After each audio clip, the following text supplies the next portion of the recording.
안녕하세요. 아, 커피. 뭐 갔어요? 커피 막 다 싸놓고 보니까 누가 누구한테 뭘 보냈는지 잘 모르겠더라고. 복불복으로 하여튼 다 맛있는 거예요. 병역 혜택 없어지면 아시안 게임에 뭐 아무도 선수 안 보내주죠. 그게 뭐야? 난 그런 게 싫다는 거야. 그럼 너는 아시안 게임에 왜 가는 거야? 저 나라의 뭐 봉사. 군대 빼려고 가는 거지. 이렇게 물어보면 솔직히 그런데 그렇게 겉에다 대고 얘기할 수는 없잖아요. 난 이런 불편한 현실이 싫은 거야. 태국처럼 뽑고 아예 안 되면은 뭐 동남아에서 뭐 동남아나 저기 외국인들 보내면 되잖아. 뭐가 문제야? 그러니까 나는 국위 선양한 건 이해를 하는데 그게 왜 병역 의무를 빼주는 걸로 연결이 되는지를 모르겠다고 나는. 국위 선양한 건 자랑스럽죠. 박수. 아, 화이팅. 고마워. 땡큐. 막 그런 마음은 이해를 하는데 그러니까 너 군대 가지 마. 그게 뭐야? 말도 안 되잖아. 9시 15분이야. 오늘 가시지요. 예, 오늘은 이 무드리크가 갑자기 왔어요. 샤흐타르에서 첼시로 왔는데 얘가 와, 씨, 호날두 어렸을 때랑 똑같은 거야. 뛰는 게 그냥 겁나 빨라. 막 그래가지고 야, 저놈은 대단한 놈이 하나 또 나타났구나. 요런 거 때문에 오늘은 무드리크 얘기, 셉첸코 얘기, 로바nov스키 감독 얘기 이렇게 하려고 해요. 그래서 첫 번째는 이제 이 세 명 다 우크라이나 사람이에요. 색깔을 보시면 아시겠지만 우크라이나 사람이에요. 우크라이나는 대충 어떤 나라냐 보면은 이제 9세기, 이제 7세기 정도에 저기 옆 동네에 슬라브 민족들이 막 모여 살고 있었어. 그러다가 이 슬라브 민족이 흩어져요. 사방팔방으로 막 흩어져. 그 중에 한 무리가 이제 키우에다가 자리를 잡아가지고 막 이렇게 막 자기네끼리 막 싸우고 막 집 짓고 이러다가 나중에 나라를 만들어. 9세기에. 해가지고 그게 키우 공국이에요. 키우의 국가라는 개념이 맨 먼저 생긴 거야. 그래가지고 이제 그때부터 쭉 살다가 갑자기 저기서 이제 징기스칸이 날라온 거지. 징기스칸 해가지고 말 타고 와가지고 야이씨 다 죽어라 이씨 해가지고 이거 에고 해가지고 망해. 하지만 그 상태에서 굉장히 폴란드한테 뜯기고 리투아니아한테 뜯기고 막 이렇게 뜯기고 있다가 15세기 16세기 들어서 소련은 아니구나. 제정 러시아 제국으로부터 이제 자치권을 인정받아가지고 국가는 아니지만 그래도 우크라이나 민족끼리 모여 사는 곳이라는 정체성이 생기기 시작해요. 그러니까 여기서 이제 포인트는 뭐냐면은 지금 러시아가 이만큼 있죠. 러시아하고 우크라이나가 이만큼 있잖아요. 근데 국가로서 맨 먼저 멀끔하게 생기고 융성했던 곳은 키이우가 먼저 생기고 그 다음에 몽골이 와가지고 다 박살이 내서 여기 키이우에 있던 사람들이 뿔뿔이 흩어지잖아. 그 다음에 융성해지는 게 모스크바인 거야. 그러니까 키이우가 더 역사가 오래된 거예요. 모스크바보다. 키이우가 망해가지고 모스크바로 몰려가서 모스크바가 뜨기 시작했다는 거예요. 그래서 지금도 이제 서로 뭐 티격태격 뿌리에 대해서도 티격태격하고 우리가 슬라브 민족의 진정한 후예다 뭐 이런 거 이제 뭐 우크라이나 사람들은 야 깍치지 마라 우리다 러시아 사람들은 야 우리야 막 이렇게 하는 거죠. 그리고 전에도 설명 달순에서 했나 이제 슬라브잖아요. 아이고 슬라브 민족인데 이제 이게 노예라는 말이 이 슬라브 민족에서 온 거예요. 그래서 왜 슬라브 민족이 왜 노예야? 그럼 슬라브 민족이 겁나 힘이 좋아가지고 일을 잘했대. 그래가지고 옛날에 막 로마, 그리스 이런 뭐 이렇게 하고 뭐 비잔틴 이런 애들이 이 사람들 다 잡아다가 노예로 써먹은 거예요. 또 이렇게 어원이 어원이다. 이렇게 그 정도만 아시면 될 것 같고 그래서 쭉 살다가 20세기 들어가지고 볼셰비키 혁명이 일어나요. 그리고 소련이 생겨. 소비에트 사회주의 연방공화국이 생겨. 거기서 이제 우크라이나는 야 싫어 우리 우크라이나야 그랬다가 이제 몇 달 있다가 저 터져. 그래 없어져. 없어지고 야 깝치지 마라. 그냥 너네 잔말 말고 소비에트 연합으로 그냥 살아. 알았지? 네 알겠습니다. 해가지고 소련의 이제 창립 회원국이 돼요. 그렇게 살다가 이제 소련이 이제 2차 대전이 끝나고 그때는 초강대국이었잖아. 초강대국. 그래서 미국과 소련이었잖아 그때는. 그래서 서로 막 아래 누가 먼저 가니 우주선 누가 먼저 쏘니 막 이런 이제 경쟁도 하고 그러던 와중에 소련의 항공 뭐 로켓, 미사일, 핵무기 이런 기술의 중심지가 우크라이나 키이우가 되는 거예요. 그래가지고 지난번에 옛날에 달순회에서 한번 설명을 드렸지만 우크라이나의 핵무기, 러시아의 소련의 핵무기가 굉장히 많이 있었다라는 말씀을 드렸는데 이게 이제 보면은 이 지도상에 보면은 여기 모스코바가 여기 있고 그 다음에 우크라이나가 바로 여기 있잖아요. 소련 입장에서는 우크라이나 여기가 이 나쁜 놈들이 누구야? 나토잖아. 나토 나쁜 놈들의 최전방이란 말이야. 그래서 소련 애들이 핵기를 요런데 막 심어놓은 거예요. 제까닥하면 바로 날라. 런던 바로 여기서 쏘. 그래서 우크라이나가 지금도 항공기를 설계하고 제작할 수 있는 기술을 갖고 있는 나라가 그렇게 많지. 그 중에 하나야. 경제 소득 수준은 그렇게 높진 않지만 지금 그런 로켓, 미사일 그런 거에 대한 원천 기술은 확실하게 여기 보시면은 키이우하고 모스코바하고 멀지 않아요.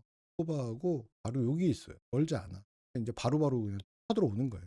그러다가 이제 소련이 해체가 되죠. 고르바초프가 야 우리 페레스트로이카 군호를 개방하고 경제 발전하고 하지만 소련 연방의 우회는 우리가 계속 지켜나가야 된다. 이랬는데 이제 깝치시네. 깝치시네. 그리고 이제 다 나가 떨어졌죠. 뿔뿔이 흩어져 가지고 우크라이나도 그때 독립을 했어요. 1991년에 독립을 선언을 합니다. 그러고 잘은 아니고 이제 티격태격하면서 친러시아 세력하고 진보 세력하고 계속 이제 사회적으로 국론이 분열하다가 야누코비치라는 대통령이 있는데 이 사람이 막 이제 불법 부정선거 의혹도 굉장히 많이 그러던 와중에 2014년에 이 사람이 대통령이 돼가지고 이제 나토와 같이 손을 잡고 가자는 기존의 정책을 이제 획가닥 뒤집어요. 획가닥 뒤집어서 야 우리 이제 러시아야. 우리 러시아랑 친구야. 우리 나토랑은 이제 절연하고 손절하고 러시아랑 친할 거야. 라고 했더니 시민들이 독립광장이라는 데로 몰려 나와요. 여기가 마이단 광장, 독립광장. 그래가지고 일어난 게 이제 마이단 혁명입니다. 그래가지고 결국에는 야누코비치 대통령이 쫓겨나요. 쫓겨난 건 아니고 도망쳐. 러시아로 도주하고 그리고 나서 이제 진보, 이른바 진보, 이 좌파, 이 친서방 세력이 잡아요. 정권을. 잡았더니 갑자기 이제 또 푸틴 형님께서 들어오셔가지고 이제 크림반도를 낼름 다시 가져가. 옛날에 크림반도가 소련 시절에 우크라이나한테 줬던 거예요. 소련이 러시아가 우크라이나한테 언제 줬냐면은 1954년에 줬어. 1954년에 줬다가 2014년에 다시 갖고 와. 뭐 그냥 사이좋게 가져갈 리가 없죠. 와가지고 이제 탱크 몰고 들어와가지고 흑해함대 막 그걸 뺏어가요. 그런 상황이었고 우크라이나 지금 보시면은 요쪽 이 크림반도는 여기 있어요. 크림반도는 여기 있고 러시아랑 접경하고 있는 여기는 이미 이제 교전 지역이에요. 누구 땅도 아니고 그냥 교전 지역이야. 반군이 일어나가지고 막 이제 정부군하고 막 싸우는 지역. 여기는 그냥 러시아 거요. 러시아 거가 됐고 벌써. 그렇게 됐다가 이제 2022년에 러시아가 그냥 탱크 몰고 돌아온 거죠. 그래가지고 현재 지금 최근 가장 업데이트된 게 알자지라가 이런 인포그래픽을 끝내주면 알자지라가 그린 이 그림을 보면은 여기 크림반도는 아예 이제 러시아 땅으로 표시가 되어 있고 여기가 지금 이 동그라미가 교전이 일어나고 있는 지역 표시. 도네츠크 축구팀은 연고지 이전한 건가? 연고지를 이전한 게 아니라 그냥 남의 경기장에서 얘네는 1년 여기 도네츠크 지역에서 반군이 일어나기 시작하면 한 이후에는 샤흐타르 도네츠크는 사실상 홈 경기장이 없어졌어요. 그래가지고 계속 이런 데로 돌아다녀. 막 한 번은 이제 르비우에서 있고 또 그 다음에는 키이우에서 있고 해서 계속 돌아다녀요. 왜냐하면 여기 막 진짜로 막 총알 떨어지니까 도네츠크 이 동네에서는. 그래가지고 여기 보시면은 빨간색이 러시아야. 빨간색이 러시아고 파란색이 우크라이나가 되찾은 영역이에요. 그리고 여기 이만큼 또 많아. 이만큼 더 많았는데 굉장히 많이 되찾았어요. 우크라이나가. 그래서 예전에는 러시아 애들이 이렇게 들어와서 이렇게 딱 와가지고 키이우 쫙 밀고 가면 되겠다라고 했는데 이렇게 쭉 오다가 여기서 막혔지. 키이우가 겁나 좋아가지고 냈고. 그래서 여기 보시면 교전이 발생하고 있는 지역들이 다 이렇게 접경 지역이에요. 여기서 쏘고 여기서 쏘고 여기서 쏘고. 근데 이제 곤란한 게 여기 마리우폴이죠. 마리우폴하고 헤르손하고 오데사 여기가 제일 곤란해. 왜냐면은 러시아 애들이 여기를 다 일단 오데사하고 이 헤르손도 다 먹었었어. 근데 이게 뭐가 문제냐? 여기까지 다 먹잖아요. 그러면은 우크라이나는 바다가 없어지는 거야. 바다로 나갈 수 있는 길이 그냥 내륙 국가가 되어버리는 거야. 이거는 진짜 곤란한 거거든. 어떻게 하든지 이거를 되찾는 거야. 우크라이나 입장에서는 뭐 여기 야 이 정도 뭐 뺏겨 사람 너무 많이 죽고 이 정도에서 자 이게 안 돼. 여기 마리우폴이 우리나라로 치면 울산, 포항 이런 데야. 여기에 막 산업단지들이 엄청나게 몰려. 근데 이거를 러시아한테 뺏기면 안 되는 거예요. 계속 둘이 양보의 여지가 없어. 근데 이 우크라이나는 무조건 여기 따먹어야 돼. 아니 따먹는 게 아니야. 되찾아야 돼요. 그런 상황입니다. 디나모는 파워라는 뜻이에요. 발전기, 전력 이런 뜻이야. 파워, 제너레이터 뭐 이런 뜻이에요. 그래서 옛날에 소련 시절에 당에서 만든 팀, 군대에서 만든 팀 뭐 이런 데는 이제 앞에 디나모들이 엄청 많은 우크라이나는 이런 상태예요. 그래서 여기 써놨지만 지금 우리는 뭐 야 코로나네 뭐 아이고 테슬라 주식이 떨어졌네 뭐 홍재빈 같은 사람은 뭐 야 해운대 물가 비싸서 아우 못 살겠다 뭐 이런 소리 하고 있는데 굉장히 행복한 이 고민이다. 왜냐 우리가 그러는 동안에 지금 러시아가 탱크 몰고 들어온 지가 벌써 350일째예요. 오늘로써 350일째. 그러니까 1년 동안 1년 벌써 1년 된 거예요. 전쟁 시작한 지가. 그러니까 우리가 참 야, 나 되게 행복한 돈은 없을지언정 최소한의 이 목숨이 위태로운 상황은 아니구나라는 거에 대해서 감사하게 생각해야겠다라는 생각이 들어요. 우크라이나는 대충 이런 곳이에요. 그래서 전쟁이 나기 전까지는 GDP 국민소득 1인당 국민소득이 노미널로 4,800달러 우리나라가 34,000달러인데 얘네가 4,800달러 정도 했었대요. 그리고 최저시급은 우리나라 돈으로 1,400원 정도. 지금 이제 뭐 오늘 당장 전쟁이 끝난다고 하더라도 이게 엄청나게 또 떨어지겠죠. 사회 인프라들이 다 망가졌으니 굉장히 좀 빨리 끝났으면 좋겠어요. 그리고 이제 우크라이나가 행복한 일로 유명하면은 좋은데 이 좀 안타깝게도 이제 체르노빌이 우크라이나에 체르노빌 원자력 발전권 우리나라 어디 있었지? HBO는 우리나라에 없었고 어디 웨이브에서 했었나? 하여튼 체르노빌 그 드라마 OTT에서 했었잖아요. 그거 보시면은 진짜 끔찍하거든요.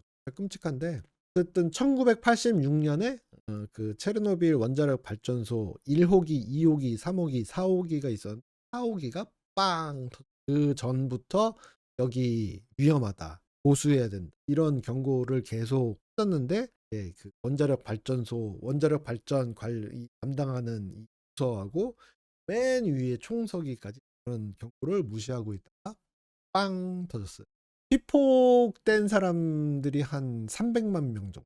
그리고 웨이브에 있어요. 웨이브에 있으면은 여러분 시간 되실 때 한번 보세요. 그거를 뭐 굉장히 좀 가슴 아픈 드라마인데 그래도 저 사람들이 어떤 역사를 갖고 있는지 알면은 저 사람들을 이해하기가 훨씬 좀 쉬워지는 것 같아요. 체르노빌은 제가 꼭 한번 시간이 되시면은 그리고 웨이브의 계정이 있으시면 꼭 추천을 드려요. 그렇습니다. 그래서 1986년에 그 당시 셉첸코가 9살인가 그랬는데 아버지가 군인이었대요. 아버지를 통해서 어느 정도 이야기는 들었다고. 어쨌든 그렇습니다. 그래서 체르노빌이 어딨냐면은 지금 여기 키이우 있잖아요. 이게 드네프르 강이고 키이우가 여기 있는데 체르노빌이 여기 있어요. 되게 가까워. 키이우와. 참 여기서 정말 최악의 상황이 생기면은 진짜 여기까지 그냥 싹 날아갈 수도 있었던 거지. 체르노빌은 지금 완전히 폐쇄가 된 상태고 이 주변에 마을 그냥 사람이 싹 다 없어졌어요. 운영 안 해요. 폐쇄. 완전 폐쇄. 가까워요. 체르노빌. 가슴 아픈 막 부차 이런 데 많죠. 부차 작년에 전쟁 났을 때 러시아군이 점령했다가 가면서 이 인간인들 다 따라가고 갔다. 어쨌든 우크라이나는 이런 나라다. 그래서 미하일로 무드리크에 대해서 이제 이야기할 거예요. 무드리크 이야기할 때는 이렇게 낄낄대도 되니까. 자, 여기 무드리크는 2001년생이고 여기 내가 왜 이 메탈리스트 도네츠크라는 이 팀인데 왜 이 팀 홈페이지를 이렇게 긁어왔느냐 보면은 맨 처음에 축구를 제대로 배우기 시작한 팀이 바로 이 팀이었어요. 잘 안 들리신다고요? 무드리크는 어렸을 때부터 축구를 당연히 좋아했고 엄마는 이제 자기 아들 축구하는 거 싫어했대. 그래가지고 자기 축구 보내달라고 메탈리스트 도네츠크가 아니라 메탈리스크 하리키우야. 하리키우는 접경 지역이에요. 오른쪽. 지금 이제 러시아가 반군 지역. 이제 아들이 축구한다 그러니까 엄마가 이제 조건을 내걸었대. 야, 그럼 너 축구 교실 가기 전에 사교 댄스 학원을 먼저 가라. 사교 댄스 학원에 가면은 그 다음에 네가 원하는 축구 교실을 다닐 수 있다. 라고 조건을 이제 걸어가지고 이제 어린 무드리크가 오케이. 해가지고 아침에는 사교 댄스 학원을 갔다가 오후에 축구 교실로 다녔던 거죠. 근데 뭐 지금 뭐 축구 선수가 됐으니까 당연히 이제 댄스의 꿈은 어렸을 때부터 일찌감치 접었는데 나중에 이제 나오는 얘기는 이 어렸을 때부터 이 사교 댄스는 가면은 어린애들 가면은 이제 뭐 팔다리 이렇게 스트레칭 하는 거 있잖아요. 그런 게 좀 도움이 된 게 아니냐. 왜냐하면은 사람 몸이 내가 가용할 수 있는 이 활동 폭이 있는데 스트레칭 한 사람들이 훨씬 넓잖아. 그러니까 예를 들어 가지고 내가 한 발을 땅에 짚고 높이 이 정도 높이에서 날아오는 볼을 들라탄처럼 쭉 뻗어가지고 이렇게 발리슛을 할 수 있는데 그런 식으로 이제 무드리크 플레이 보면은 하여튼 그래서 이제 댄스 학원에 다니다가 포기하고 축구 교실을 다니기 시작을 해요. 근데 이 친구가 메탈리스트 하리키우라는 팀에 딱 들어갔는데 그 팀이 하필이면은 야로슬라프라는 이제 금융하는 사람이 이 팀을 사가지고 굉장히 투자를 많이 하고 있을 때야. 이 사람이 이제 안목도 있었어. 그래가지고 네덜란드식 유소년 시스템을 그대로 다 수입을 해야겠다. 그래가지고 실제로 네덜란드에서 지도자들이 그 네덜란드식 축구 매뉴얼과 네덜란드 코치진들이 그대로 와가지고 유소년들을 가르치고 있었대요. 그래서 그 네덜란드식 아약스식이죠. 거기서 유소년 배우면서 굉장히 큰 도움을 많이 받았다고 하더라고요. 그래서 네덜란드는 기본적으로 유소년을 아카데미에 있는 학생들을 평가를 하는데 첫 번째가 학교 성적, 학업 성적, 두 번째가 생활 태도, 세 번째가 축구라 그러더라고요. 그래서 자기가 뭐 국영수 같은 거 수업을 받는데 일정 수준으로 최소 점수를 받지 못하면은 아예 경기에 출전하지 못하게 한다 그러더라고요. 그래서 이제 무드리크의 부모님들은 굉장히 좋아하는 거지. 그런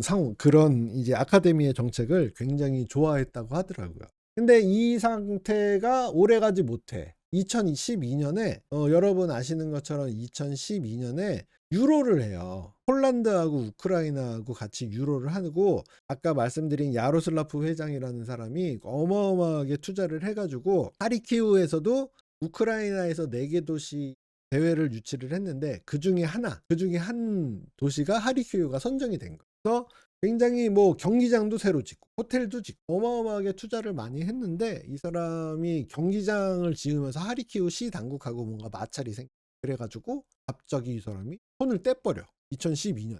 그러니까 메탈리스트는 이제 뻥찐 거지. 갑자기 돈 많은 주인님이 없어진 거지. 어떡하지? 그러다가 유소년 이제 네덜란드에서 이거 수입해 온 사람들 다 떠나고 그러니까 엉망진창이 되는 거야.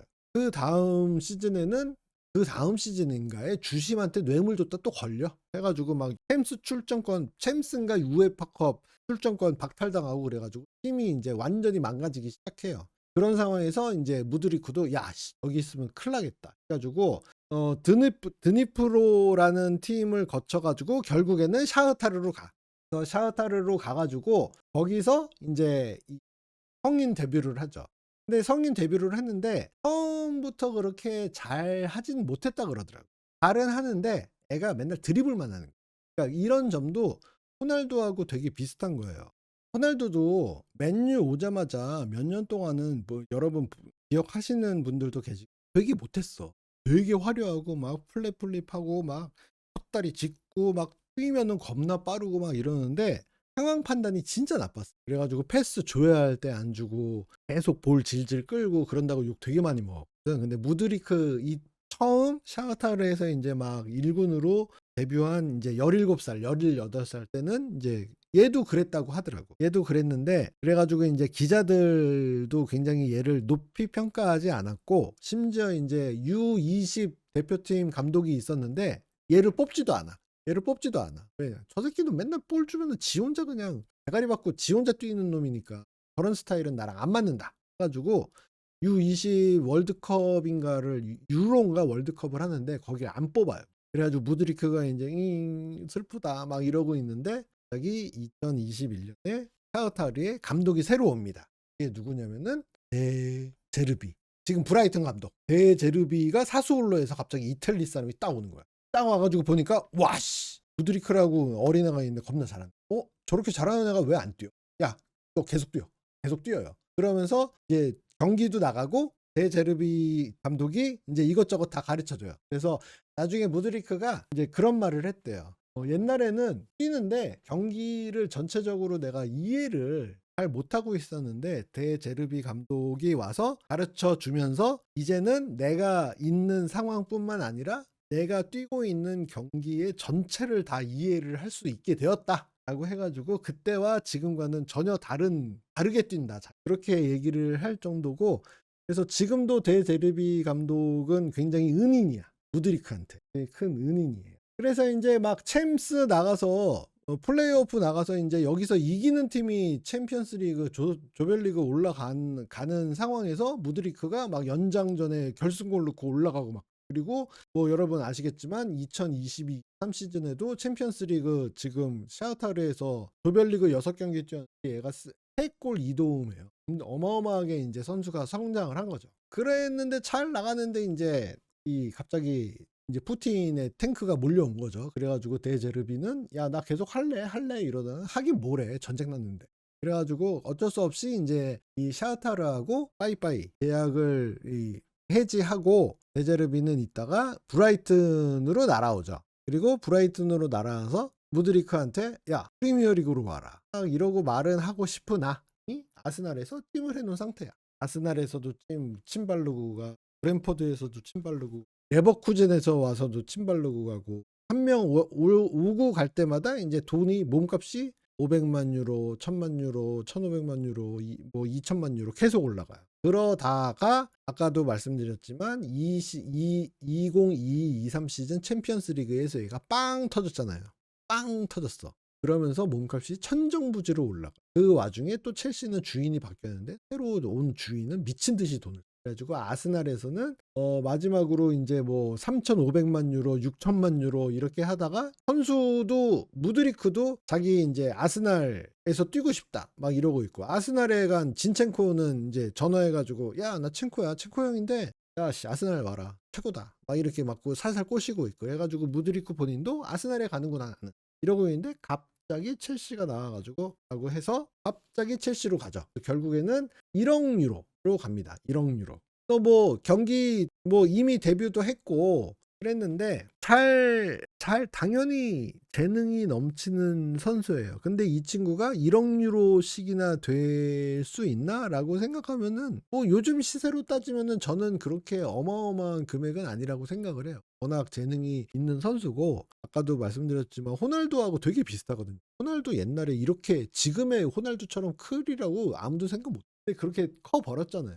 지금 와가지고 뭐 올 시즌은 좀 아무래도 적응을 해야겠지만 어쨌든 뭐 이 친구한테 기회가 계속 주어진다면 충분히 이제 훨씬 큰 선수로 성장할 수 있지 않을까 싶어요. 그리고 뭐 최근에 뭐 인종차별 예전 과거 영상에서 뭐 욕을 먹고 하는데 이 친구가 굉장히 그 신앙이 어마어마하게 독실해가지고 지금 이 친구 막 여기 문신이 있거든. 딱 있는데 그게 알고 보면 이제 다 지저스 크라이스트 슈퍼스타. 나는 에게는 하느님밖에 없다. 그런 내용이야. 그 막 어마어마하게 막 붙어있는 타투가 결국에는 다 신앙심의 표현이에요. 신앙심의 표현. 그러고 있어요. 그래서 자기 본인 우리는 지금 이 친구가 뭐 값비싼 금액으로 와가지고 뭐 예전에 과거 문제되는 영상도 있고 해가지고 얘 좀 첼시가 이 바보짓 한 것 같다라고 하는데 생각보다는 걱정은 안 해도 된다. 친구는 굉장히 아침에 일어나서 기도하고 저녁에 자기 전에 기도하고 굉장히 이 독실한 이 신앙심을 갖고 있는 친구고 재능도 뭐 당연히 지금 잘 하고 있고 이렇게 되어 있어요. 그래서 보시면은 지금 이 친구 그 기록이에요. 보면은 샤흐타르 도네츠크에서 2020-18-19 시즌에 데뷔를 했고 가다가 첼시에서 지금 2경기 나왔습니다. 가지고 제일 중요한 거는 여기서 제일 중요한 거는 요거예요. 요거 때문에 지금 몸값이 1억 유로가 됐다. 챔피언스 리그 때문에. 그렇게 이해를 하면 되실 것 같고 지금 뭐 이 친구의 그런 플레이 스타일이 어떤가? 플레이 스타일은 사실 저보다 여러분이 잘 알고 계신다. 뭐 스카이 스포츠에서 만든 거를 제가 그냥 긁어온 건데 여기 이제 일단 왼쪽에서 뛰는 애고 패스 이렇게 간다 하는데 특별한 의미는 없고 기본적으로 여기서 시작해서 거기로 그냥 냅다 맨날 뛰는 애야. 뛰다가 막혔다 씨 들어가가지고 이렇게 때리고 이런 스타일이죠. 계속 말씀드리지만 호날두도 옛날에 호날두도 맨날 여기서 계속 그냥 앞뒤 안 보고 그냥 계속 뛰. 그러다가 이제 점점 들어오고 한 번 들어가고 2번 들어가고 3번 들어가고 나중에는 나 여기 있네 그냥 뭐 이렇게 되는 거죠. 지금 하이라이트 그 영상 같은 거 보시면은 순위 얘도 어마어마한 애로 클 수도 있겠다. 물론 호날두급으로 얘가 자기 관리를 하고 그럴지는 시달이죠. 시달이야. 근데 뭐 그릴리시도 1억 파운드인데 뭐 그릴리시보다는 싸잖아 얘가. 루카쿠보다도 싸고. 이 친구가 뭐 변방에 있는 리그를 뭐 이렇게 비싸게 주고 사오냐라고 얘기할 수도 있지만 그런 거는 좀 아까도 말씀드렸지만 챔피언스 리그의 의미, 유럽 축구 시장 내에서 챔피언스 리그가 어떤 의미를 갖고 있는지를 이해하지 못하면은 그런 소리 할 수 있다. 하지만 유럽 축구 현지 축구 리그 그 축구계에서 챔피언스 리그가 현실적으로 차지하고 있는 위상과 위치를 생각을 하면은 굉장히 당연한 거다. 20살짜리가 챔피언스 리그에 나와서 조별리그 6경기 뛰었는데 3골을 넣고 도움을 2개 했다. 얘는 무조건 몸값이 비쌀 수밖에 없어요. 당연히. 그렇게 된 거죠. 그래서 변방리그에 있는 선수를 왜 이렇게 비싸게 데리고 와? 라고 하는 거는 좀 유럽 현지 감각에서는 좀 동떨어진 이야기다. 그렇게 말씀드리고 보시면은 첼시 같은 경우 예전에 무리뉴 감독이 이 드록바 사왔거든요. 드록바 뭐 리그왕은 유럽 빅5잖아. 놈의 빅5냐 리그왕이.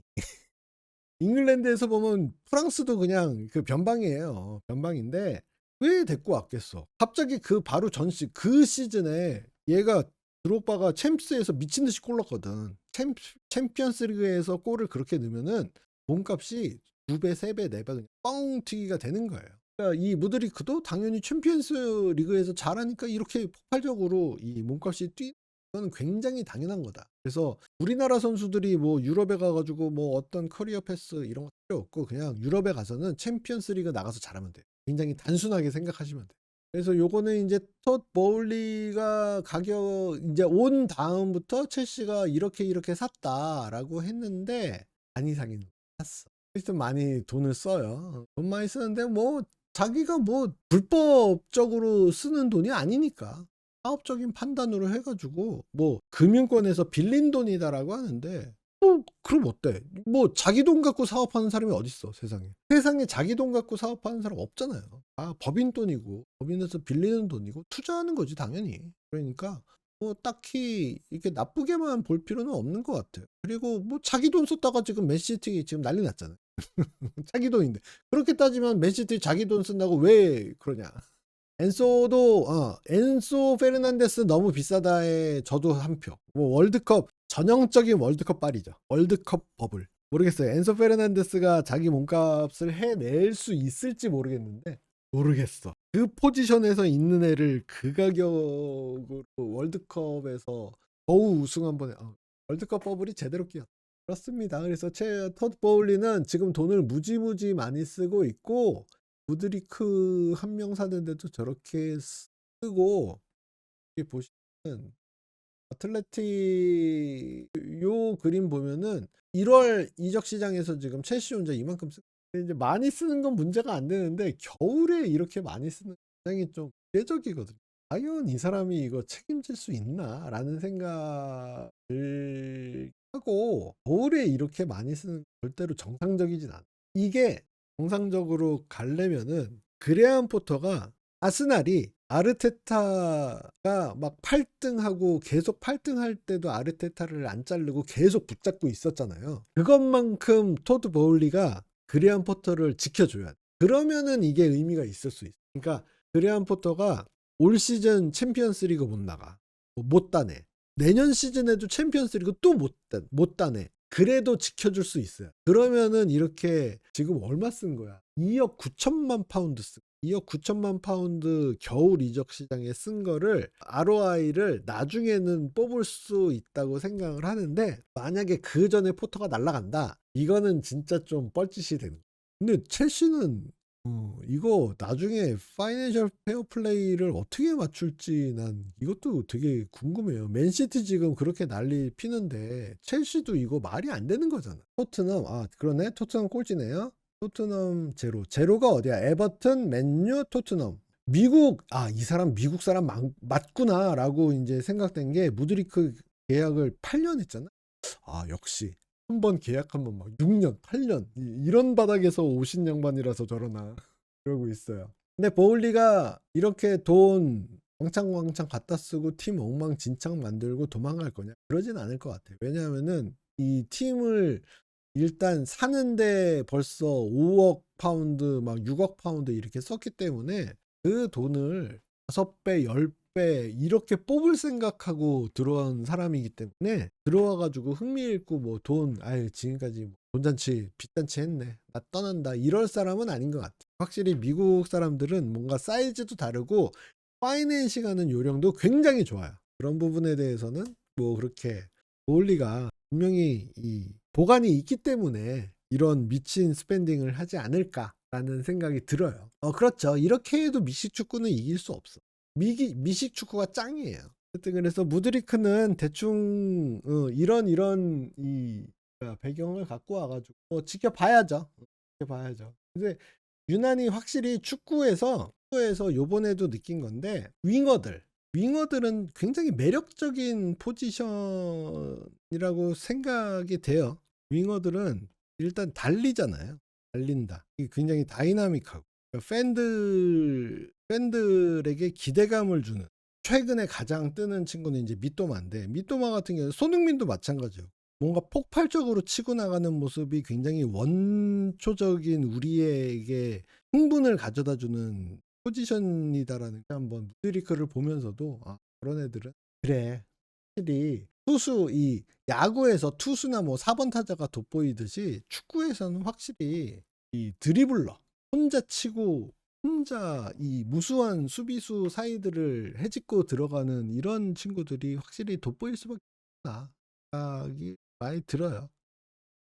미토마. 그래서 토트넘이 미토마 사야 될 것 같은데 어쨌든 요렇게 됐어요. 요렇게 이제 비싸게 어쨌든 도네츠크로 비싸게 갔습니다.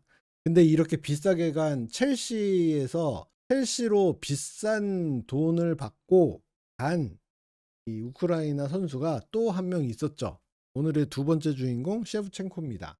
셰브첸코는 굉장히 여기 뭐 써놨지만 프로 통산 뭐 700경기 넘게 뛰었고 300골 넘게 넣었고 A매치에서도 뭐 50골 가까이 넣고 그러니까 우크라이나 체육이 낳은 최고의 스타예요. 최고의 여기 지금 요 위키에서 잘라온 건데 주요한 경력만 잘라온 거예요. 이 뒤로도 다 있어요. 근데 가장 이제 전성기만 가져왔는데 여기 보시면은 이제 가장 중요한 거는 여기서 디나모 키예프에서 갔는데 가자마자 24골 이렇게 넣었다는 거지. 이렇게 넣었다는 거죠. 이건 말이 안 되는 거예요. 셰브첸코는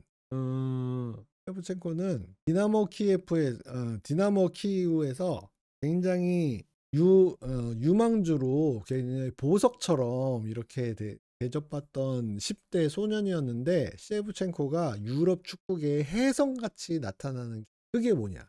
어디겠어? 챔피언스 리그예요. 그것도 결국엔. 여기 보시면은 1997-98 챔피언스 리그에 디나모 키이우가 나갔는데 C조에서 바르셀로나하고 같이 들어갔어. 근데 C조 3차전에서 바르셀로나를 홈에서 3대 0으로 깨요. 디나모 키이우가. 와, 미친 거 아니야? 디나모 키이우 얘네 미쳤다. 이러고 있는데 바로 4차전이 누캄 원정이었어. 가가지고 디나모 키이우가 4대 0으로 다시 바르셀로나. 2경기 연속으로 7대 0으로 깨요. 2경기 연속. 그런데 셰브첸코가 캄노 바르셀로나 원정에서 전반전에 해트트릭을 있지만 바르셀로나 원정에 가서 경기 시작 9분, 32분, 34분에 골을 넣어. 그래가지고 해트트릭을 해버려요. 그래가지고 4대 0으로 이겨. 후반전에 이제 친구 레브로프가 한 골 더 넣어. 한 선수가 바르셀로나를 상대로 이런 활약을 펼치니까 가만히 냅둘 수가 없는 거죠. 유럽 빅 클럽에서는. 챔피언스 리그에 나간 것도 처음 나갔는데 여기서 이렇게 됐고 챔피언스 리그에서 해트트릭을 터트린 것도 우크라이나 최초의 선수가 셰브첸코였어요. 이때가 21살이었어. 결국에는 조별 경기 6경기 뛰었는데 3승 2무 1패로 조별리그를 통과하고 올라가가지고 이때는 이제 조별리그에서 올라가면 바로 8강이었어요. 어쨌든 그렇게 해서 8강에 올라가서 유벤투스한테 패해요. 근데 이거 뭐 잘한 거야. 왜냐하면 유벤투스가 이때 결승에 올라간 팀이거든요. 결승에서 레알 마드리드한테 미아토비치한테 한 골 먹고 이제 패하는 그런 상황이었는데 셰브첸코는 챔피언스 리그에서 요 한 경기로 빵 뜹니다. 제가 굳이 이렇게 유튜브 화면을 캡처해 온 이유는 여러분 방송 끝나고 셰브첸코 바르셀로나만 치면은 이 경기 하이라이트가 떠요. 셰브첸코의 인생을 바꾼 경기예요, 이게. 그래서 요거를 나중에 끝나고 방송 끝나면은 요거 한번 찾아보세요. 그래서 여기서 97-98 시즌에 셰브첸코하고 레브로프가 두 명이 투톱을 뛴 팀이 8강에 가고 그 다음 시즌에 또 나와요. 챔피언스 리그. 왜냐하면 이때 디나모 키예프가 리그 9연패할 때야. 그래가지고 계속 나와. 챔피언스 리그에. 근데 그 다음에 또 나왔는데 심지어 그 다음에 나와가지고 4강에 가버려요. 저 당시 바르셀로나 선수는 누구 있었어요? 경기를 보시죠. 경기는 보면 안 되고 골키퍼 바이야. 한국한테 박지성한테 골 먹었던 바이. 피고 있었네요. 지오바니 방프롱코스트. 기바우드하고 피고 있었다. 발롱도르 있었네. 발롱도르. 셀라데스, 라이치거. 이 멤버였어. 피고가 이제 레알 마드리드로 가기 직전. 딩요는 이 한참 뒤죠. 피고 있었을 때. 요때 이제 나오셔가지고 셰브첸코 혼자 여기 3골을 넣었죠. 3골 넣었습니다. 그래서 바르셀로나가 막 전혀 엉망진창 아니었어요. 이런 센세이션을 일으켜서 그 다음 시즌에 98-99 시즌 있잖아요. 우리가 98-99 시즌은 뭘로 기억하고 있어요? 맨체스터 유나이티드가 트래블을 달성하는 시즌으로 기억을 하는데 그 챔피언스 리그에서 디나모 키이우가 4강까지 올라가고 심지어 셰브첸코가 득점왕을 먹어. 여기서. 그래서 이때는 2조에 들어갔는데 뭐 아스날 같은 애들 같이 들어가서 아스날 깨버려요. 그리고 깨서 8강에 올라가서 8강에 딱 올라갔는데 레알하고 붙었네. 그래가지고 레알하고 홈에서 원정에서 1승 1무로 해가지고 합산 스코어 3대 1로 레알 마드리드를 꺾고 4강에 올라가. 디나모 키이우가. 근데 디나모 키이우가 2경기에서 레알을 상대로 3골을 넣었는데 누가 넣겠어? 셰브첸코가 다 넣어. 2시즌 연속으로 바르셀로나를 상대로 해트트릭을 터뜨리고 3골을 넣고 레알 그 다음 시즌에 나왔는데 레알을 상대로 3골을 넣었어. 이런 선수는 뭐 몸값이 치솟을 수밖에 없어요. 그래서 이 당시 하이라이트를 보면은 셰브첸코가 여러분 우리는 주로 이제 진짜 옛날부터 축구를 보신 분들은 밀란 시절에 이 셰브첸코를 보시겠지만 그거보다 더 어렸을 때잖아요. 엄청 빨라요. 이때 영상 보면은 셰브첸코가 엄청 빨라. 그래서 이때 셉첸코는 거의 치달 수준이에요. 그래서 탁 치고 볼 저게 탁 치고 바다다다다 달리면은 그냥 혼자 쑥 들어가는 거예요. 그런 스타일로 윙에서 갑자기 대각선으로 팍 치고 들어가는 플레이에 굉장히 능했어요. 그래가지고 또 4강에서는 이제 어쩔 수 없이 바이에른한테 져요. 바이에른은 못 이기잖아. 바이에른한테 지고 바이에른이 디나모 키이우를 꺾고 결승에 올라가고 반대쪽에서는 맨유가 올라와가지고 붙어서 맨유가 연장 그 후반 추가 시간에 2골을 넣어서 냈던 게 바로 이 대회였어. 이때 셉첸코는 4강까지 올라갔고 아름다운 여정을 마치고 본인은 이제 득점왕에 등극을 하죠. 이때 축구 소식 우승하면은 이제 그 스포츠 하이라이트 같은 데 나왔죠. 9시 뉴스 끝나고 하는 스포츠 뉴스. 요즘은 스포츠 뉴스도 거의 없어졌죠. 어쨌든 요런 상태로 한 다음에 요 시즌 끝나고 결국에는 셰프첸코가 밀란으로 이적을 합니다. 밀란으로 이적을 하는 게 이제 2,500만 달러를 받고 이적을 해요. 그 당시 감독이 누구였냐? 알베르토 자케로니 감독이야. 일본 감독한 사람. 알베르토 자케로니. 밀란으로 이적을 해서 그 데뷔 시즌에 24골 넣어서 득점왕을 먹어. 그러니까 뭐 이때 세리에아가 정말 어마어마했던 리그예요. 왜냐하면은 셰프첸코가 24골을 넣어가지고 득점왕을 하는데 득점 2위가 바티스투타야. 3등이 크레스포야. 말도 안 되는 애들인 거지. 세상에서 진짜 축구 제일 잘하는 애들이 몰려있던 때예요. 그러고 있는데 이제 셰프첸코는 밀란에 가가지고 본인은 굉장히 잘 하는데 팀이 이제 우승을 계속 못 하는 거예요. 그래가지고 이제 야 어떡하냐 이 난리 피우다가 결국에 밀란의 운명을 바꾼 게 2001년부터 운명이 바뀌어요. 왜냐? 감독이 안첼로티가 왔거든. 안첼로티가 와가지고 다시 안첼로티가 와서 셰프첸코 앞에 세우고 야 피를로 일로 와봐. 너 어디서 뛰어? 저 여기 앞에서 뛰는데 아이 자식아 뒤로 와 임마 뒤로 와. 해가지고 백라인 최종 수비수 바로 앞에 세워. 그게 그 유명한 이제 딥 라인 미드필더예요. 뒤로 딥하게 뒤로 빠져서 라인하는 미드필더. 그래가지고 보면은 이렇게 하면은 보통 이제 애들 여기 있고 뭐 예를 들어서 사사이다 이렇게 하고 이렇게 쓰면은 뭐 여기쯤 서가지고 뭐 이렇게 일로 들어가고 얘 들어가면은 일로 들어가서 이제 얘 세 명이서 콤비네이션을 하고 뭐 요런 식인데 이제 안첼로티가 야 깝치지 말고 너 새끼 여기 있어. 너 임마 이제부터 여기서 이래가지고 뒤로 엄청나게 딥하게 이제 라인을 한 거죠. 그래서 여기서부터 피를로가 여기서부터 골킥에서 센터백으로 볼 가고 피를로한테 주고 얘가 여기서 어기적 하고 있다가 비었다 빵 셰프첸코 골. 이 롱패스가 워낙 정확한 사람이니까 이게 가능했던 거죠. 그래서 이때부터 밀란이 이제 유러피언 챔피언스 리그 무대를 이제 다 그냥 깡패처럼 다 때려부시고 다녀요. 그래서 2001년에 안첼이 가고 바로 2003년 5월에 밀란이 챔스 우승을 하죠. 올드 트라포드에서 유벤투스하고 만나가지고 0대0으로 비긴 다음에 승부차기를 해서 이겨. 그런데 그때 보면은 밀란이 준결승에서 누구를 만났냐? 인터밀란하고 만나 또 재수 좋게. 아니 재수가 이제 없는 거지. 준결승전에서 말도 안 되게 밀란 더비가 이제 벌어지는 거죠. 이거 무조건 이겨야 되는 거잖아. 인테르 입장에서도 이겨야 되고 밀란 입장에서도 이겨야 되고. 근데 밀란이 이겨요. 누구 골로 이겨? 셉첸코 골로 이겨. 그러니까 밀란 팬들은 이제 막 돌아버리는 거예요. 우와, 셉첸코, 막 이렇게 되는 거죠.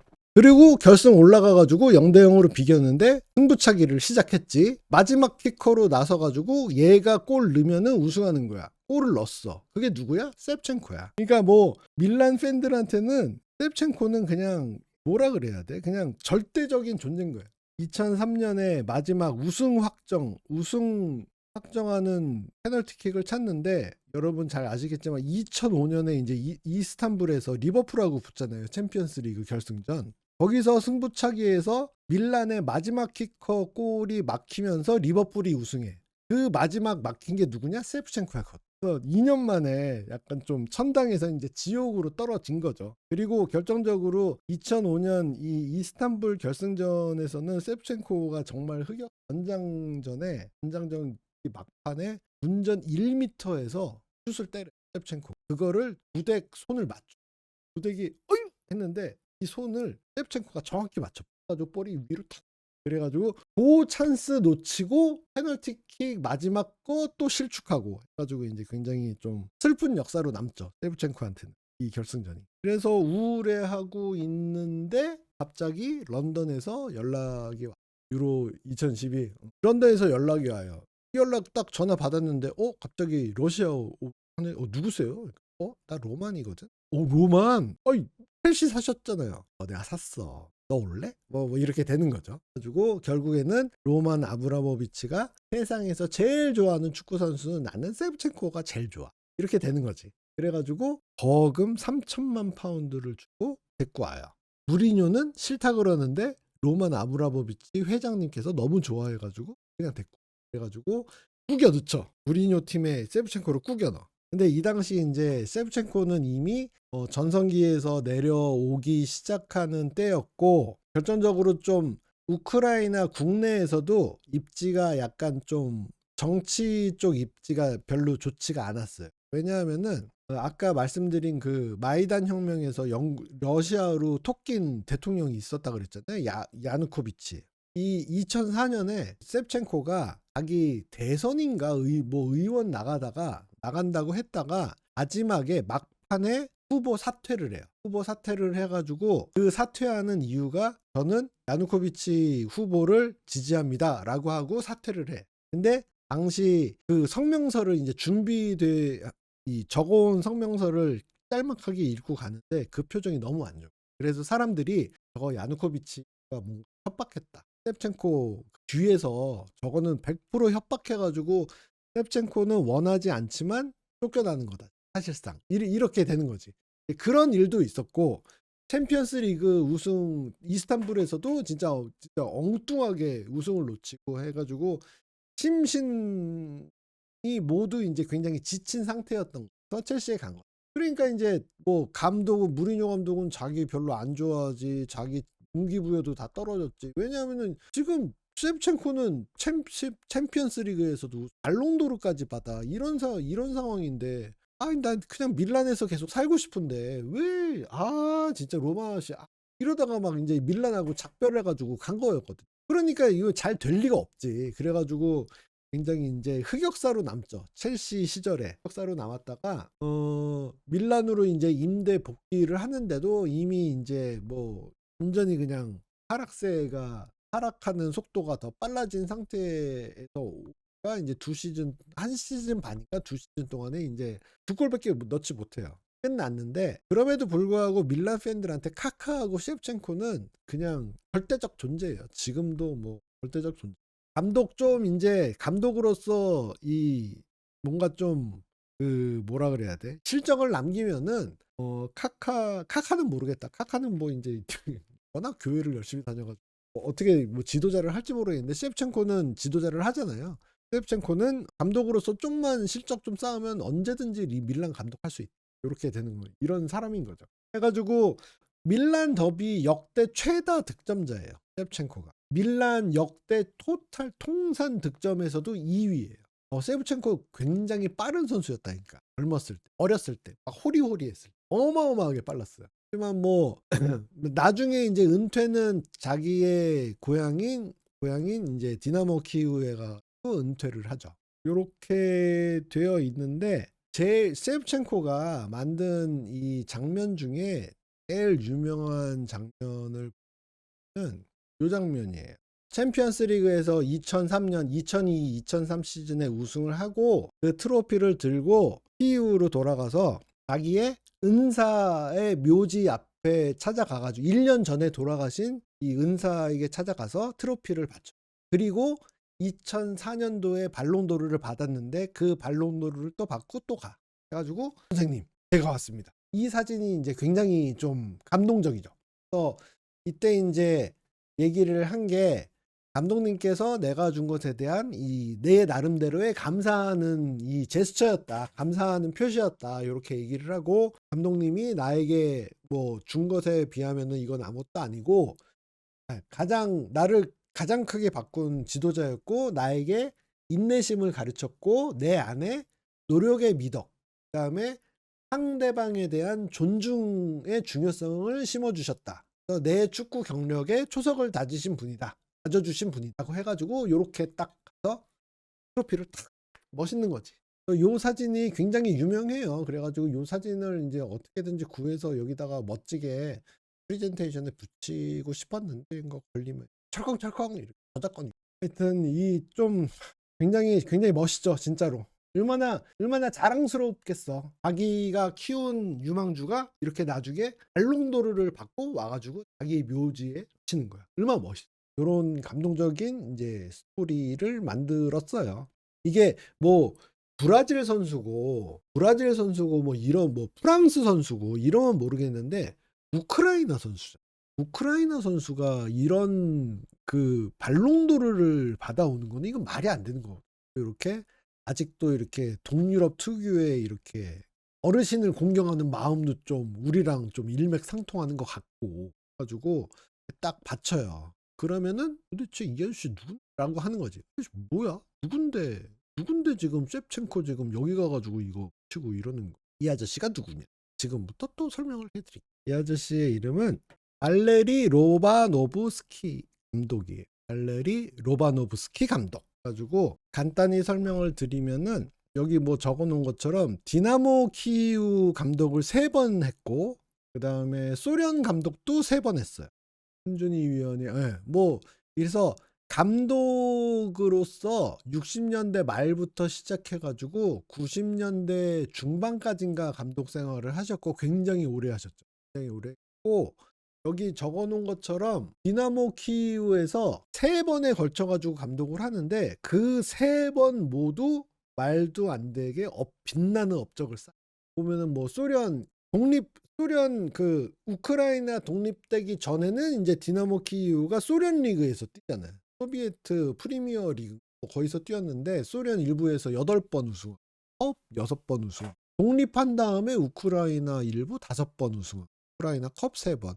결정적으로 여기 보시면은 이제 컵 위너스컵 2번 우승하고 챔피언스 리그 4강에만 3번 올라가고 그리고 소련 그 국가대표팀에서는 유로 1988에서 준우승하고 결승전에서 네덜란드한테 이런 이 업적을 남긴 사람이에요. 그래서 세브첸코하고 이 사람이 디나모 키이우를 마지막으로 맡았던 90년대 말부터 2000년대 초반까지 맡았는데 딱 그때 세브첸코가 빵 뜬 거야. 그래가지고 이 사람이 이제 이 세브첸코가 보기에 자기의 이제 축구의 아버지인 거야. 이 사람은 축구 역사적으로도 어마어마하게 이제 족적을 남긴 사람이에요. 가장 쉽게 설명을 해드리자면 축구에서 요즘 보면은 이제 축구 한 경기 끝나면은 막 데이터로 막 얘는 몇 미터 뛰었고 최고 속도는 몇 킬로가 나오고 쟤는 뭐 볼 터치가 몇 회고 이런 거 데이터가 지금은 굉장히 당연하게 우리한테 다가오잖아요. 그런 걸 처음 한 사람이야. 사람이 경기 끝나자마자 데이터가 쫙 나와요. 데이터가 나와가지고 그 데이터를 바탕으로 다음 경기를 준비하고 선수를 평가하고 선수를 뽑을 때도 선발할 때도 데이터 갖고 얘 뭐 체력 측정하고 반응 속도 체크하고 해가지고 그걸 기준으로 선수를 뽑아. 그렇게 데이터 과학을 접목한 최초의 감독이에요.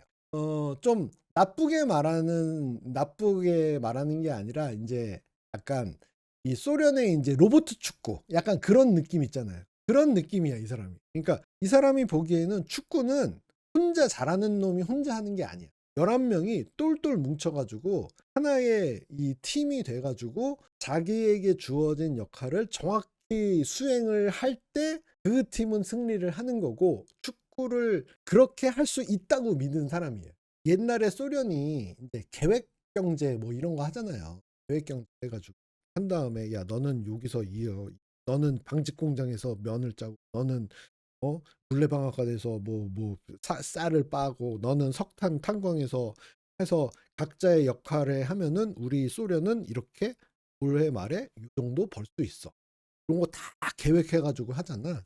이 사람은 축구를 그렇게 한 거예요. 전 포지션에서 각자의 할 일을 다 줘. 할 일을 다 주고 움직임도 다 줘. 그 움직임이 뭐냐? 상황별로 이런 상황이 벌어졌을 때 너는 이렇게 뛰어야 돼. 이런 상황이 벌어졌을 때 너는 어떻게 해야 돼? 라는 거를 하나하나 다 정해줘요. 무조건 그렇게 뛰어야 돼.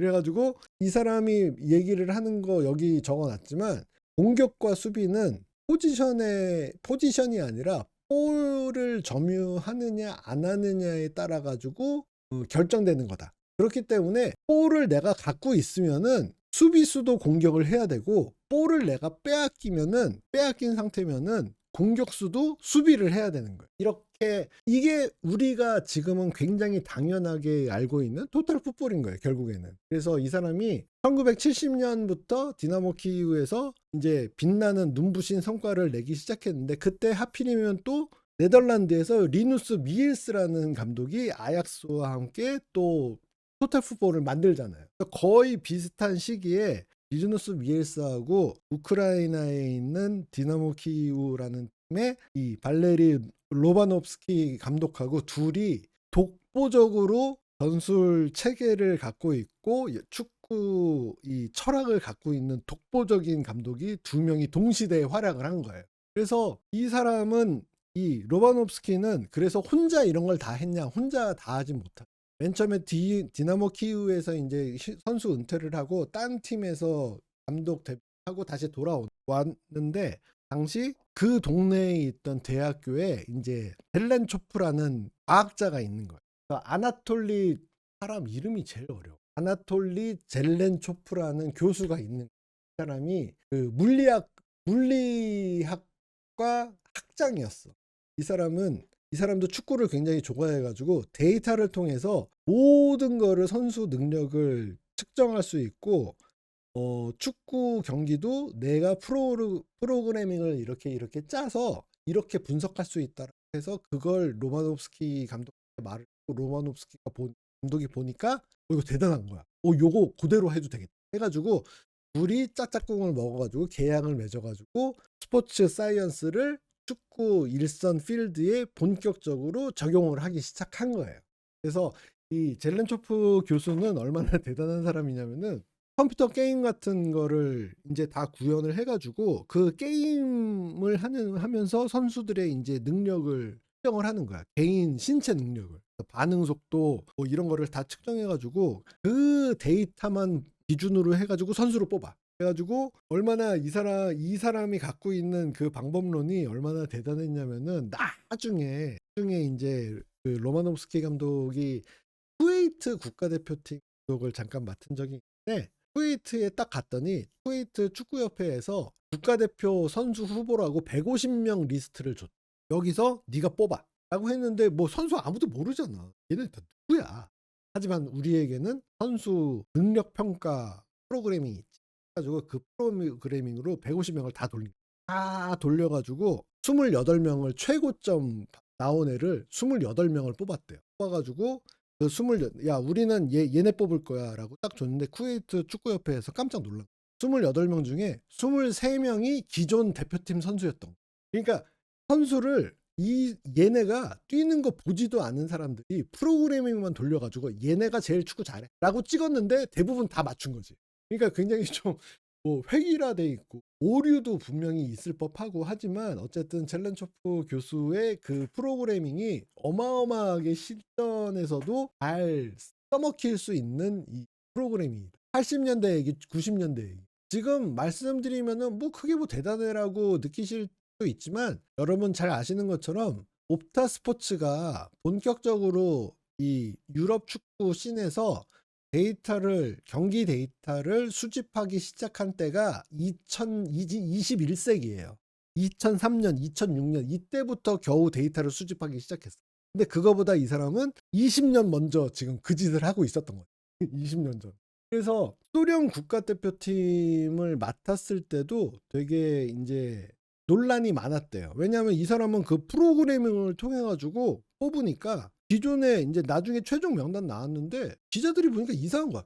얘는 왜 들어간 거야? 쟤는 왜 빠진 거야? 막 이렇게 난리가 난 거야. 유로 1988 결승전에도 선발 명단을 뽑았는데 수비수가 2명밖에 없었고 미드필더 6명이고 막 이렇게 된 11명을 뽑은 거예요. 그러니까 막 기자들이 야 이 사람 진짜 미쳤다. 했는데 결국에는 준우승까지 했잖아. 결승전까지 올라간 거잖아. 시대를 뭐 한두 해 앞서간 게 아니라 진짜 거의 반세기 이상 앞서간 사람인 거예요. 사람이 이렇게 눈부신 이걸 이렇게 해가지고 뭐 엉망진창으로 했냐? 그게 아니잖아. 다 우승하고 계속 우승. 유로에서 결승 올라가고 챔스에서 뭐 4강 왜 우승 못했어라고 얘기를 하는 건 그건 좀 불공평하죠. 우크라이나 팀이 그렇게 하는 거는 말이 안 되는 거죠. 사람이 굉장히 이제 시대를 앞서간 사람으로 굉장히 유명해요. 그리고 굉장히 또 규율도 굉장히 강하게 요구를 했대요. 옛날 사람이니까. 아무리 과학을 좋아한다 그래도 꼰대는 꼰대거든. 한 번은 그 디나모 키이우에서 뭐 당연히 선수들은 술을 마시면 안 되는데 누가 술 취한 상태에서 이 로바노프스키 감독한테 딱 걸린 거야. 그래가지고 감독이 야, 저 새끼 빼. 가지고 빼서 경기장 청소를 시켰대. 5개월 동안. 넌 새끼야, 넌 이제 축구 선수 하지 말고 여기 청소나 해. 해가지고 경기장 청소해. 경기장 청소 5개월 하고 시즌 끝난 다음에 2부 리그 있는 팀에다가 걔를 팔아버렸대. 규율도 어마어마하게 강하게 한 사람이고 그 다음에 제일 또 유명한 어록이 이 사람이 뭐냐면은 선수들이 이제 막 적응하지 못하고 이 반란을 일으키는 선수들도 있는 거예요. 너무 시키는 게 너무 많고 개인기 같은 거 없다. 내가 시키는 거나 똑바로 해. 그래가지고 그렇게 가르치니까 너무 이제 선수가 너무 짜증이 나가지고 막 나는 자유롭게 뛰고 싶다 이러고 하니까 막 투덜대니까 이 로바노프스키 감독이 한 얘기가 야 너는 뛰어 생각은 내가 해 이렇게 얘기한 것도 되게 유명해. 생각은 내가 해. 너는 생각하지 말고 그냥 뛰어. 이렇게 한 거죠. 그러니까 모든 축구에서 이제 개인의 창조력, 창의적인 플레이 이런 게 요즘은 더 중요하다고 하지만 그때까지만 해도 이 로바노프스키 감독에 있어서의 축구는 완벽하게 통제 가능한 축구다. 이렇게 이제 딱 이 사람은 믿고 있었던 거예요. 굉장히 에피소드가 굉장히 많아요. 마지막으로 지금 이거는 디나모 키이우에서 우승을 한 다음에 축구를 좋아하는 과학자가 로바노프스키랑 나눴던 대화 중에 일부예요. 그래가지고 디나모 키이우에서 드디어 일부 우승하는 꿈을 이뤘다라고 얘기를 하니까 이 로바노프스키 감독이 이 실현된 꿈은 이제 더 이상 꿈이 아니다. 그리고 당신은 과학자인데 과학자로서의 당신의 꿈이 뭐냐라고 뭐 학위냐 박사학위냐 논문이냐 뭐냐 그랬더니 이 과학자가 진정한 과학자의 꿈이란 과학 발전에 이바지하고 본인의 족적 본인의 이름을 남기는 거다라고 얘기를 했더니 이제 로마노프스키 감독이 대답을 알고 있구만 이렇게 얘기를 했던. 이 사람은 한 번 우승하고 2번 우승하고 이런 게 목적이 아니라 정말 크게 보는 사람. 그리고 결국에는 본인의 믿음대로 축구 코칭, 축구 전술 역사에 로바노프스키라는 이름을 정말 누구보다도 뚜렷하게 남긴 사람입니다. 결국에는 본인의 꿈을 이뤘어요. 이 사람은. 이 사람이 이 셉첸코가 발롱도르 트로피를 들고 찾아간 사람이 바로 이런 사람이었어요. 로바노프스키가. 그래가지고 이 사람에 관련된 이야기는 정말 많아요.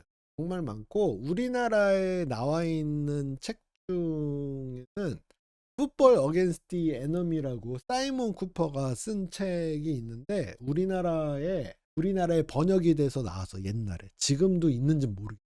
사이먼 쿠퍼야. 사이먼 쿠퍼가 쓴 요 책에 그 젤렌초프 교수를 인터뷰한 내용이 나와요. 그거 이 참조하시면은 그 로바노프스키 감독 이야기가 나오고 그 다음에 이 조나단 윌슨이 쓴 책이 있어요. 이것도 아마 우리나라 번역돼서 나왔을 거예요. 우리나라 제목은 몰라 나. 인버팅 더 피라미드 여기에 로바노프스키 감독 이야기가 나와.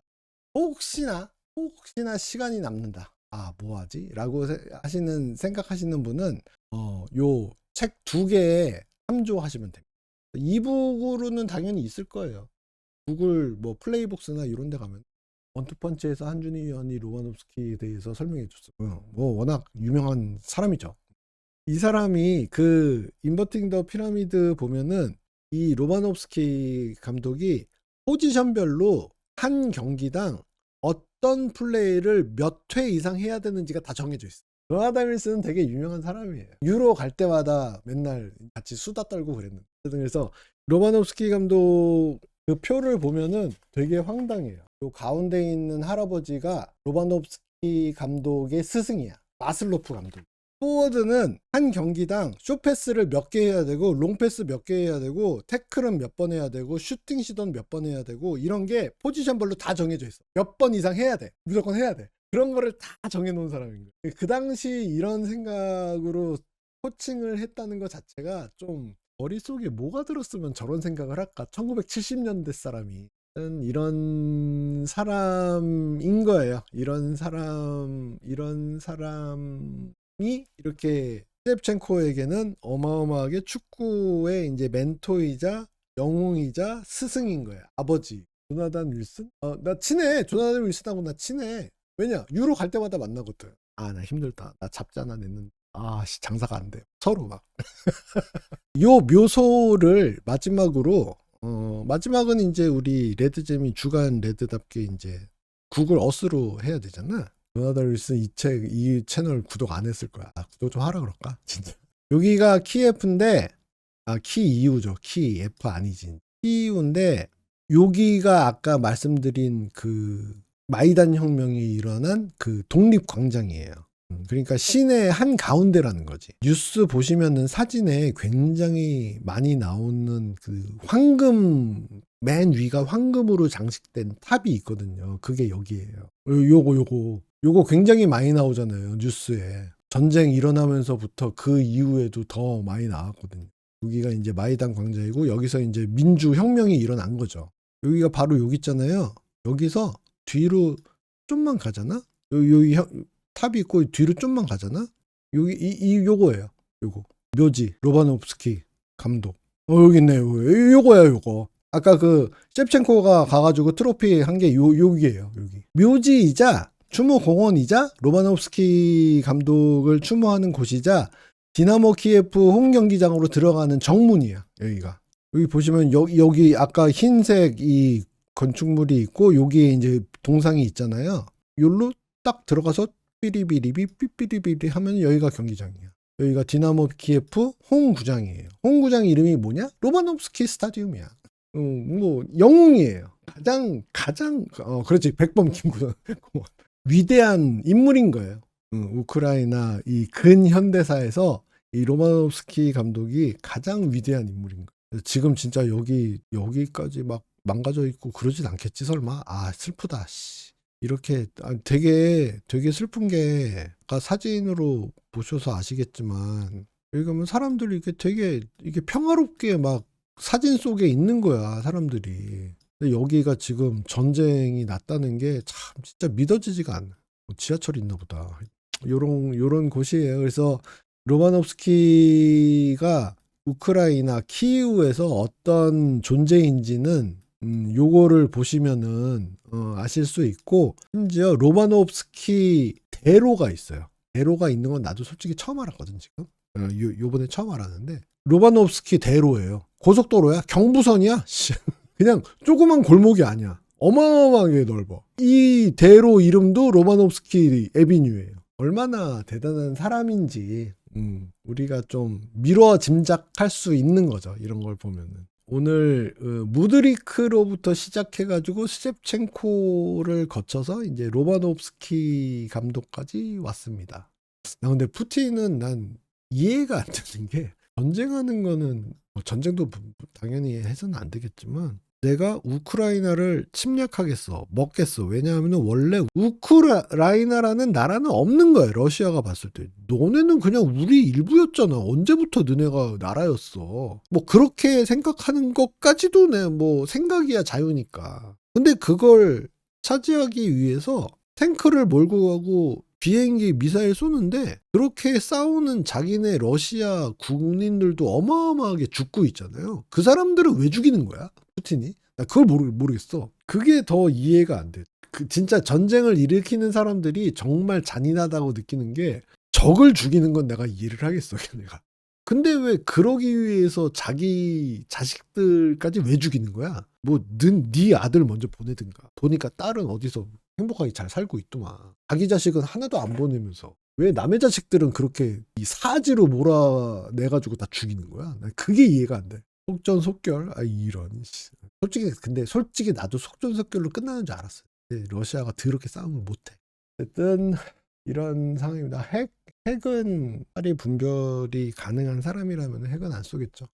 나는 푸틴이 그렇게 하면은 자기가 옛날 장수처럼 맨 앞에 저거 있잖아요. 트로이 영화 보면은 이쪽하고 저쪽하고 대장끼리 딱 붙어가지고 하잖아. 그냥 그렇게 하든가. 왜 멀쩡한 남의 집, 그것도 적의 자식들도 아니고 자기네 자식들을 왜 내보내가지고 죽이는 거야? 난 진짜 이해가 안 돼. 푸틴은 빨리 좀 정신을 못 차리겠죠. 갑자기 막 하루아침에 막 착한 사람이 아침에 눈을 떴는데 갑자기 막 평화주의자가 되어 있고 이랬으면 좋겠다.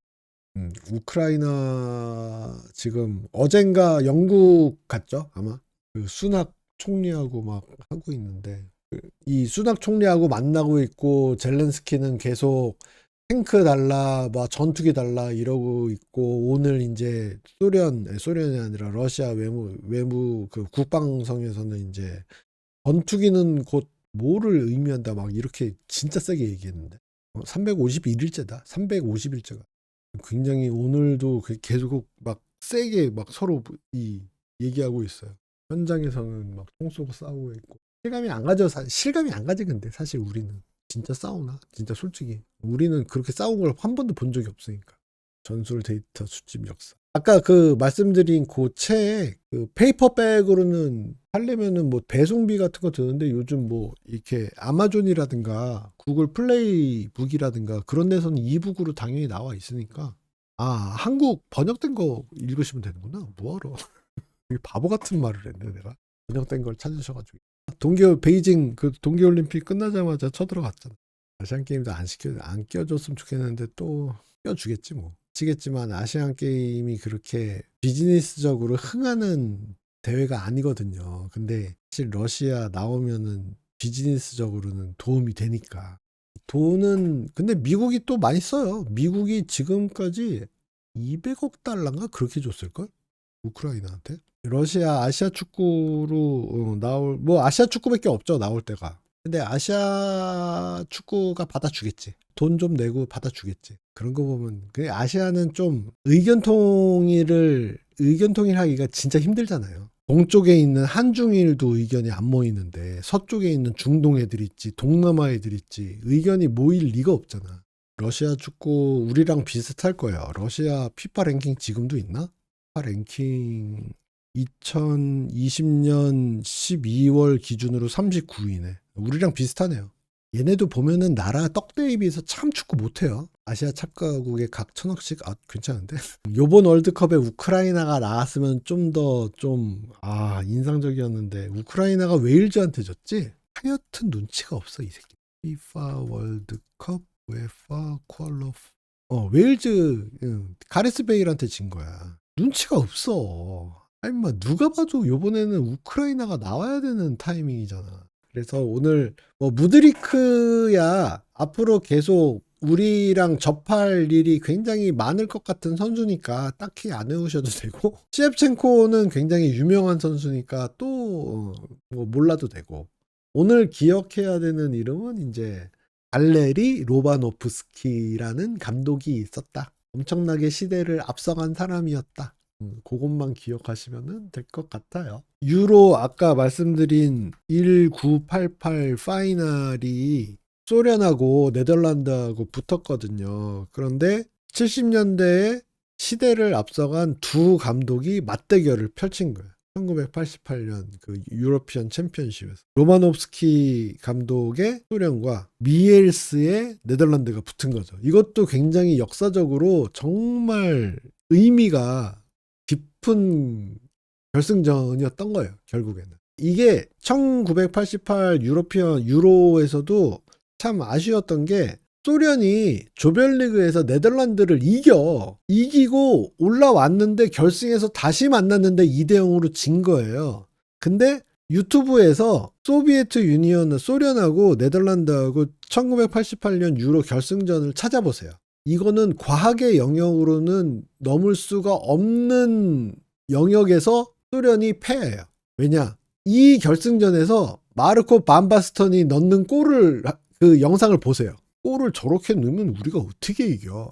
라는 말이 그대로 나와. 아무리 과학적으로 계획적으로 계획을 해도 어떤 미친놈이 정말 미친 꼴을 넣으면은 이거는 불감당인 거죠. 아까 셰프첸코 1998년 바르셀로나 원정 해트트릭 영상 한번 찾아보시고 유로 1988 결승전 영상 한번 찾아보세요. 축구 역사에 남는 정말 굵직한 순간을 우리가 보는 거야. 한마디로 이런 미친 이런 말이 그냥 툭 나오는 골을 넣어요. 네덜란드 월드컵 우승 못했죠. 우승할 뻔하다가 이니에스타한테 때려 맞았지. 결국에는 사람 이야기하는 것도 굉장히 이제 이것저것 이야기가 많으니까 2월 말에는 콜롬비아 해야겠다. 아, 콜롬비아 하면 또 근데 내가 나라 얘기하는 게 언젠가부터 부담스러운 게 나라 이야기를 하니까 항상 나쁜 얘기만 하는 거야. 그 나라에 대해서. 저 나라 사람들이 이러면 되게 기분 나쁘겠는걸? 그래가지고 제가 막 캐나다하고 막 스위스하고 막 그랬잖아. 여기서 만약에 콜롬비아를 해봐. 무슨 얘기 하겠어? 저 새끼들 서로 겁나 총질합니다. 막 이렇게 되잖아. 국가나 인물이나 그렇게 잡아가지고 아시지요? 오늘은 우크라이나 축구 이야기였습니다. 내가 감독하면은 손흥민이 뭐라 그럴까? 흥민아, 지금 너 너무 왼쪽에 가 있어 라고 하면 흥민이가 뭐라 그럴까? 생각만 해도 끔찍하다. 일본 우리나라보다 예산 많죠. 일본은 돈 잘 버니까 내수 시장도 어마어마하게 크고 그런들 잘 나가는 감독이 일본 국가대표 맡고 싶겠냐고. 팀 버스 기사가 아니라 일단 장비 담당이 나한테 옷을 안 줄 것 같아. 내가 감독을 하면. 옛날에 그런 영화 있었어요. 우피 골드버그. 일반인이 NBA 농구팀 감독하는 영화 있었어. 요 영화가 우피 골드버그가 택시기사인가 무슨 그런 건데 자기가 좋아하는 뉴욕 닉스 감독을 맡은 팀이야. 맞는 이야기야. 근데 막 잘해. 이거 영화 뭐 되게 오래전 영화이긴 한데 재밌어요. 옛날 영화라고 내가 얘기했잖아. 댓글로 달지 마 그런 건. 어쨌든 오늘도 별로 재미가 없을 수도 있는데 어쨌든 끝까지 잘 들어주셔서 너무 다음 주 목요일 밤 9시에 또 뵙고요. 어떤 주제로 할지 뭐 아까 그 빅클럽 뭐 그런 주제로 할지 어떨지 고민해보고 내용은 굉장히 따분한 내용이었는데 끝까지 포기하지 않고 들어주신 여러분 테드 레소 찾아보겠습니다. 들어가십시오. 쉬세요. 짜오.